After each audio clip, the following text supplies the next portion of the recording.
I learned that Native people have many prophecies about this time. I begin to hear these over and over. And so I kind of more or less memorized a lot of them. And what I'd like to do now is share with you some of those.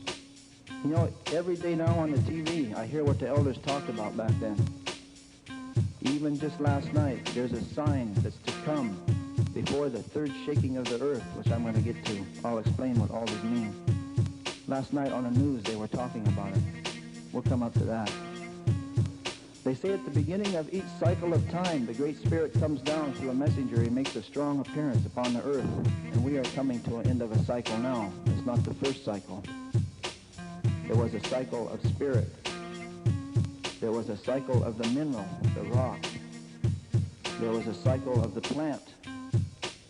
And now we're in the cycle of the animal, coming to the end of that and beginning the cycle of the human being. When we get into the cycle of the human being, the highest and greatest powers that we have will be released to us and be released from that light or soul that we carry to the mind. But right now we're coming to the end of the animal cycle when we have investigated ourselves and learned what it is to be like an animal on this earth.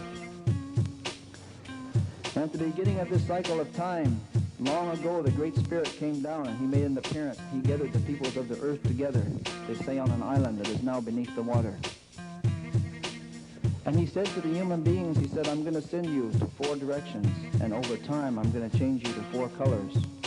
But I'm going to give you some teachings, and you will call these the original teachings. And when you come back together with each other, you will share these so that you can live and have peace on earth, and a great civilization will come about. And he said, during this cycle of time, I'm going to give each of you 2 stone tablets. And he said, when I give you those stone tablets, don't cast them upon the ground. Because if any of the brothers and sisters of the 4 directions and the 4 colors cast their stone tablets on the ground, not only will the human beings have a hard time, but almost the earth itself will die. And so he gave us each a responsibility, and we call that the guardianship. And to the Indian people, the red people, he gave the guardianship of the earth. And we were to learn during this cycle of time the teachings of the earth and the plants that grow from the earth and the foods that you can eat and the herbs that are healing. So that when we came back together with the other brothers and sisters, we could share this knowledge with them. Because something good was to happen on the earth. And to the south, he gave the yellow race of people the guardianship of the wind. And they were to learn about the sky and breathing and how to take that within ourselves for spiritual advancement. And they were to share that with us in this time. And to the west, where there's blackness of night, he gave the black race of people the guardianship of the water. And they were to learn the teachings of the water, which is the chief of the elements. It is the most humble and also the most powerful. When I went to the University of Washington and learned that it was a black man that invented blood plasma, it didn't surprise me because blood is water. And the elders already told me that black people would bring the teachings of water to humanity. And to the north, where there's white snow on this continent, he gave the white race of people the guardianship of the fire. And if you look at the center of many of the things they do, you will find the fire. In this light bulb, they say that is a white man's fire. If you look at the center of a car, you will find a spark. If you look at the center of the airplane, the train, you will find the fire. And the fire moves, also consumes. This is why it was the white brothers and sisters that began to move upon the face of the earth and reunite us as a human family. Because they had the guardianship of the fire. This was their responsibility. And so a long time passed, and the Great Spirit gave each of the 4 races 2 stone tablets. Ours are kept at the Hopi Reservation in Arizona, at 4 Corners area on 3rd Mesa. I've talked to people from the black race of people. Their stone tablets are at the foot of Mount Kenya. They are kept by the Kikuyu tribe. I once had the honor of presenting a sacred pipe of the Kikuyu tribe carved from the red pipestone of Mount Kenya.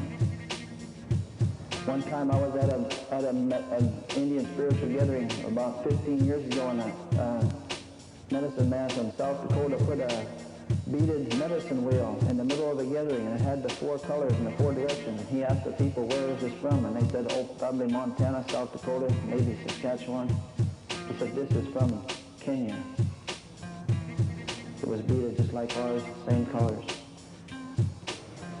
In 1776, when the United States government printed the dollar in one claw, if you've ever noticed, there's an olive branch in this claw. They said that represented peace.